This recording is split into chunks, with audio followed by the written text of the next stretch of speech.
So you do not want to go over the options and the features of the car unless you truly know that it benefits them. When you met them out there on the lot, right? Mhm. So they were never inside. No. Okay. So what I would have done is I would like, so what features, what options, what do you like best? What do you want? They're gonna be like this, this, this.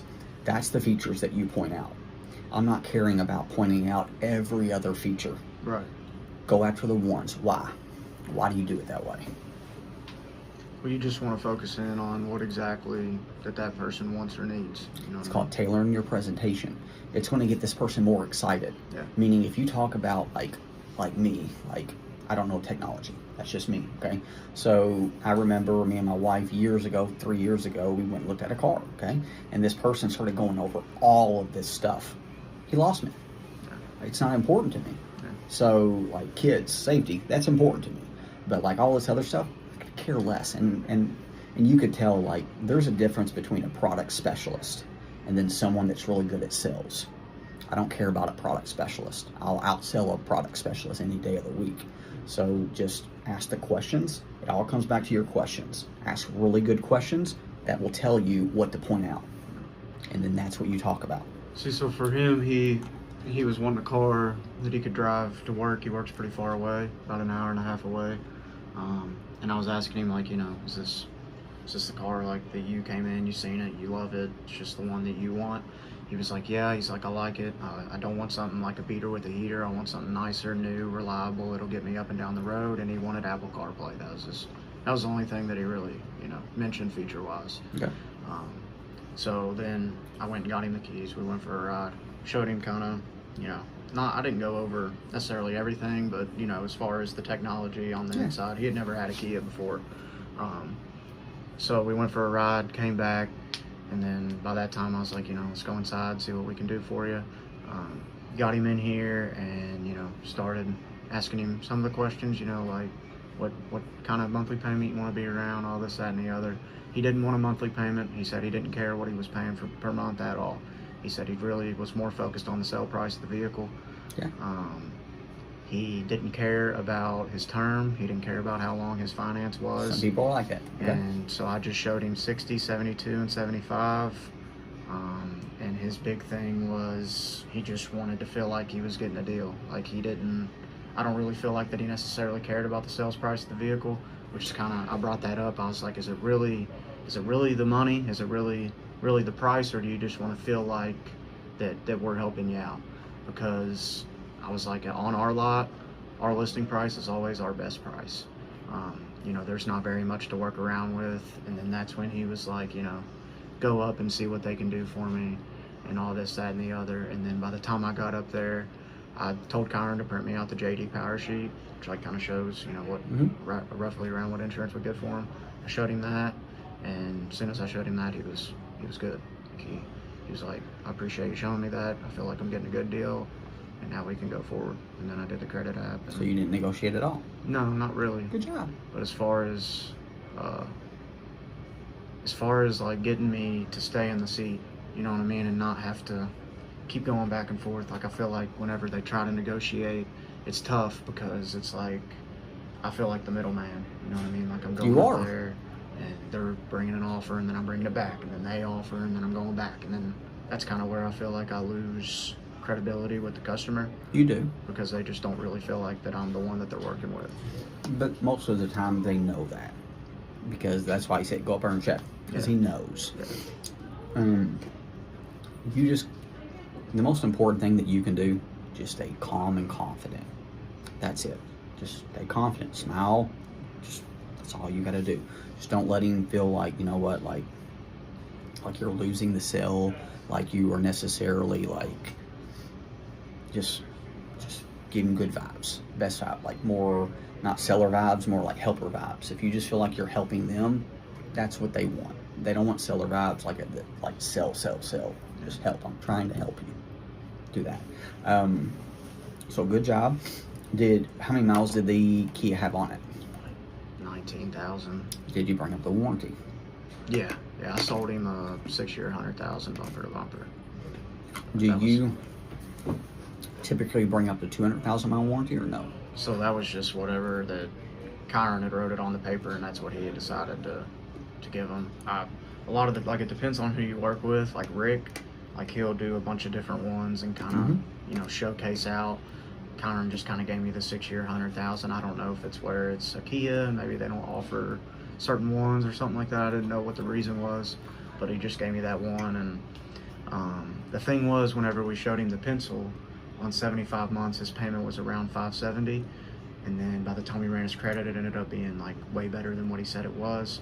So with the warranty, he was still at 570 on the 75 months, so it was pretty easy to close it. Because by then he was like, well, I was ready to do it without the warranty for the 570, so you know, why not get the warranty? 100%. Good job. So you mentioned going back and forth. You don't want to do that. What aspect? All right.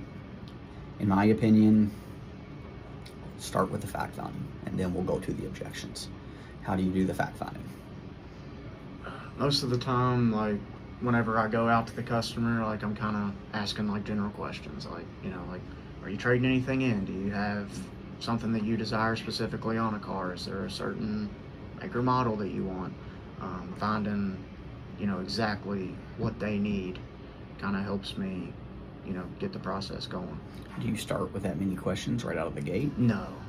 Most of the time, I like try to build a common ground. Like, what do you say first thing? How's your meet and greet? I just walk up. I'm like, hey man, is there anything I can help you out with? Don't do that. Why? Because a lot of the times you're gonna say no. I'm just looking. So understand, that's more of a retail response. Yeah. Yes, we're in retail, but we're really in sales at the end of the day. Would never say, like, how can I help you? Like, no, I'm just looking. Like, that's the most common answer you're going to get. Yeah. So you're setting yourself up for failure in that regard. You're setting yourself up to not get the answer that you want. Everything that you need to do needs to be thought out, and it needs to be well thought out. So I'm never going to ask a question that's going to get me an answer that's going to hurt me. Never. Because then I need to change that question. Yeah. It's just saying, how can I help you? I'm just looking. You would think, like, all right, so, like, I like nice stuff. I'm going to go off subject, but it's not off subject. There's a place called Von Maur, okay? It's more expensive than every other place in the mall. Why do I go there? Because do they come up and say, how can I help you? No. They come up and respond, like, if you go to Dillard's, if you go to Macy's, they have those same responses, how can I help you? That's what they do. You go to a nice place, absolutely not. They come up with service. They come up with, like, hey, like, they'll come up and compliment you first. Then they'll go into their sales script. They're more of a salesperson than that's what you need to become. And you did 9 cars in a couple weeks, buddy. You're going to be good. I can already know that. So now you just got to fine-tune your process. Fine-tune your process. It's over. So, like, you know, like me personally, I'm like, hey, welcome to McFarland Chevrolet. My name is Brent. How are you? Yeah. So what do you say? Just role play. Right. So what do you say? So I came up, introduced. I'm like, and your name is? My name's Briggs, and Briggs, pleasure to meet you. Super excited to help you get the perfect car. You looking for like a SUV? You looking for a truck? What are you looking for? I'm looking for half-ton. Half-ton, okay. So what we're going to do is we're going to get you the perfect vehicle. Go ahead and follow me inside. We're going to sit down. Tell me everything that you want on this vehicle. So my goal is always to get them inside. Okay, if it's cold outside, super easy. Come inside, stay warm. Yeah. If it's hot outside, come and stay cool. If it's just neutral, perfect outside, go inside. We're going to sit down. You're going to tell me exactly what you want. You need to lead them in here. Mm-hmm. That's your goal. Like anything that I do, what's my goal? My goal is always to get them inside. Why? Because if they're inside, I can control them. Yeah. If they're inside, I can control, like, hey, I got my jacket. Take off your jacket. I'll get you a cup of water. I can control that stuff. If you're out there, no, and then they leave. It's just, you need, your environment needs to be controlled. That's why you need to get them in. So once they get in here, do you grab a piece of paper and start filling stuff out? What do you do? So what I've been doing since we had the last one is I ask them if they want anything to drink, like water, Don't pop or ask, something. get them. Why? Reciprocity is real. If I do something nice for you, will you do something nice for me? That's the way the world works. Yeah. You know, I scratch your back, you scratch mine. Don't ask, just tell. Just go do it. Grab it. This right here, do all what y'all want to. I'd spend fucking $150. I'd get me a little thing. I'd spend, probably $10 a week in waters. It will make you so much money. Yeah. So much money, because reciprocity. Is it worth spending $200? 100%. And then you could have it right there. When you come in here, you don't even have to leave them. So my goal is always never to leave the prospect, ever. So when I have them right there, here's your 2 cups of water.